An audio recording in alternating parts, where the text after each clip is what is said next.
നമസ്കാരം, സുധീഷ് ചെമ്പശ്ശേരിയാണ്. ഇപ്പം ഞാനെന്നുള്ളത് മോക്ഷത്ത് മഹാദേവ ക്ഷേത്രം, ഏറെ പ്രസിദ്ധമായ ഒരു ക്ഷേത്രമാണ് കേട്ടോ. പാലക്കാട് ജില്ലയിൽ പുലാപ്പറ്റയിലാണ് മോക്ഷത്ത് മഹാദേവ ക്ഷേത്രം സ്ഥിതി ചെയ്യുന്നത്. ഈ ക്ഷേത്രത്തിൻ്റെ പ്രധാന പ്രതിഷ്ഠകൾ 3000 വർഷം മുമ്പ് നടന്ന യാഗഭൂമിയിലെ ഹോമകുണ്ടങ്ങളിലാണ്. ശിവപാർവതി, ഒക്കത്ത് ഗണപതി, അയ്യപ്പൻ, പൂർണ്ണപുഷ്കല കിരാതമൂർത്തി എന്നിവ നാലമ്പലത്തിനുള്ളിൽ പ്രതിഷ്ഠ നടത്തിയിരിക്കുന്നു. പുറത്ത് നാഗരാജാവ്, നാഗയക്ഷി, നാഗകന്യക, ചിത്രകൂടങ്ങൾ, ദേശനാഗങ്ങൾ എന്നിവയും കിഴക്ക് തെക്കേ മൂലയ്ക്ക് വേട്ടേക്കരനെയും തെക്കേ പടിഞ്ഞാറേ മൂലയിൽ ബ്രഹ്മരക്ഷസിനെയും അതിനടുത്തായി സുബ്രഹ്മണ്യ സമേത നാഗങ്ങളും ഉണ്ട്.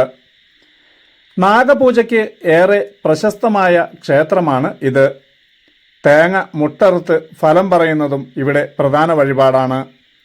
ഇവിടെ ഏത് വഴിപാടും ഫലപ്രദമായതുകൊണ്ട് തന്നെ നിരവധി ഭക്തരാണ് പുറം ദേശങ്ങളിൽ നിന്ന് പോലും ഇവിടെ എത്തിച്ചേരുന്നത്. എല്ലാ ജന്മ നക്ഷത്ര വൃക്ഷങ്ങളും ഇവിടെയുണ്ട്. ജന്മദിനത്തിൽ നക്ഷത്രവൃക്ഷത്തിന് വലം വയ്ക്കുന്നത് ആയുസ്സിനും ആരോഗ്യത്തിനും ഉത്തമമാണ്. ഇവിടെ കാണുന്ന ഓരോ വൃക്ഷത്തിലും 100 കണക്കിന് വവ്വാലുകളാണ് തൂങ്ങി നിൽക്കുന്നത്. ഇത് ആത്മാക്കളാണ് എന്ന് വിശ്വസിക്കുന്നു. ഇത് ഈ ക്ഷേത്രത്തിൻ്റെ മാത്രം പ്രത്യേകതയാണ്. ഇവിടെ വന്ന് പ്രാർത്ഥിച്ചതിനു ശേഷം വഴിപാട് കഴിച്ചാൽ മതി.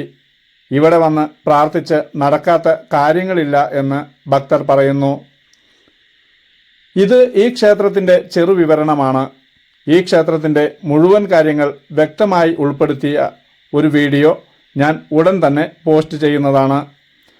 അറിയപ്പെടാത്ത ആളുകളിലേക്കും അറിയപ്പെടാത്ത ദേശങ്ങളിലേക്കും എത്തുന്നതിനായി ഈ വീഡിയോ മാക്സിമം ഷെയർ ചെയ്യുക. ആദ്യമായി വീഡിയോ കാണുന്ന ആളുകളാണെങ്കിൽ FBയും ഇൻസ്റ്റയും ഒന്ന് ഫോളോ ചെയ്യുന്നതോടൊപ്പം യൂട്യൂബ് ഒന്ന് സബ്സ്ക്രൈബ് ചെയ്യാനും മറക്കരുത്.